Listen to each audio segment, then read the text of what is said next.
включил аны хабардан тұра, қол басудан тұра. Қол басудан тұра бір хабар еткенбіз. Ассаламу алейкум ва рахматуллахи ва баракатуху. Шолай бір хабар есткен едім, бір Ясикон айтқан заман.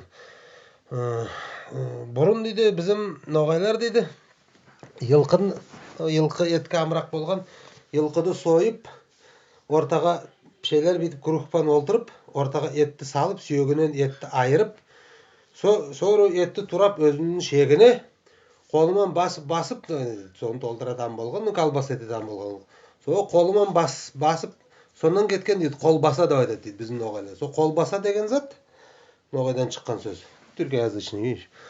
Орыстар, например, әлі любой орыстан сорасақ, бір орысты оға колбаса деген сөзге от чего это произошло, болмайды, біреуде айтып болмайды оны. Даже не то, что оны, еттен тұра айта именно. Говядина, например. Почему конина, баранина, а почему корова не коровина, а говядина?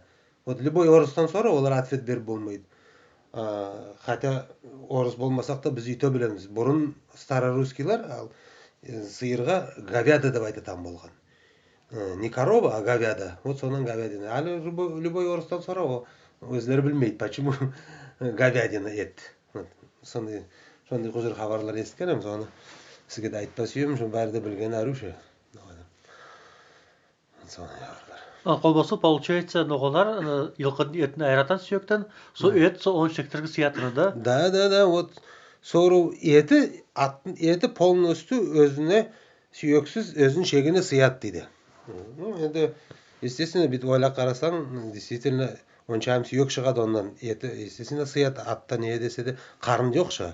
Құр шек болады атта. Қарын жұлдық жоқ онда.